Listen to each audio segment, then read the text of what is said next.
কেন পবিত্র ৭৮৬ জেনে নিন এই সংখ্যার রহস্য।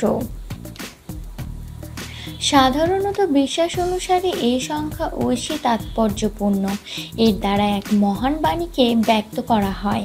কিন্তু কিভাবে একটি সংখ্যা হয়ে উঠতে পারে এই মহান বাণীর প্রতীক? বাংলাদেশ সহ দক্ষিণ এশিয়ার প্রায় সব দেশে ইসলাম ধর্মাবলম্বীদের মধ্যে ৭৮৬ সংখ্যাটি বিশেষ গুরুত্ব প্রদানের একটি প্রবণতা রয়েছে।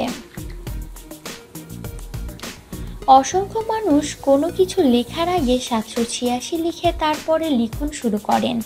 মুসলিম ব্যবসায়ীরাও তাদের বিপণী সাইনবোর্ডে এই সংখ্যাটিকে লিখে রাখেন। সাধারণ বিশ্বাস অনুসারে এই সংখ্যা ঐশী তাৎপর্যপূর্ণ। এর দ্বারা পবিত্র কোরআনের সার বক্তব্য বিসমিল্লাহ আল রহমান আল রহিমকে ব্যক্ত করা হয়। কিন্তু কিভাবে প্রযুক্ত হয় এই ব্যাখ্যা? কিভাবে একটি সংখ্যা হয়ে উঠতে পারে এই মহান বাণীর প্রতীক? উত্তরের ভাষা ইতিহাসের বিশেষজ্ঞরা জানাচ্ছেন, আরবি অক্ষর মালা দুভাবে সাজানো হয়ে যেতে পারে। প্রথমটি চিরচরিত বর্ণনাক্রমিক ধারা আর দ্বিতীয়টি আবজাদ পদ্ধতি, যাতে প্রতিটি অক্ষরের গাণিতিক মান অনুসারে তাদের ক্রমবিন্যাস করা হয়। এই পদ্ধতি অনুসারে প্রতিটি অক্ষরের নিজস্ব গাণিতিক মান রয়েছে এবং তা ১ থেকে ১০০০ পর্যন্ত। আবজাদ পদ্ধতি অস্তিত্ব হয় ফিনিশীয়, আরমাইক, হিব্রু ইত্যাদি সেমিটিক ভাষাতেও।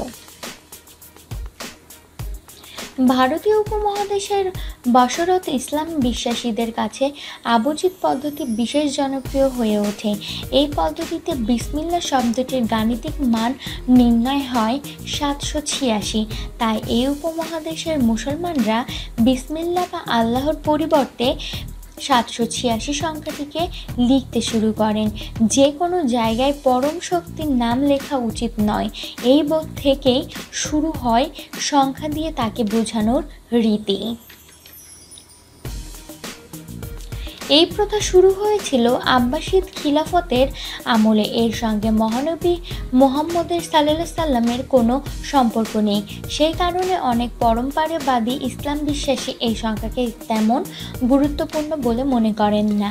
কিন্তু দক্ষিণ এশিয়ায় ৭৮৬ এক অতি জনপ্রিয় কাল্ট। অসংখ্য অতিলৌকিক বিশ্বাস এই সংখ্যাকে ঘিরে আবর্তিত হয়েছে। এমনকি বলিউড ছবিতেও এই সংখ্যার চমৎকারকে বারবার তুলে ধরা হয়েছে।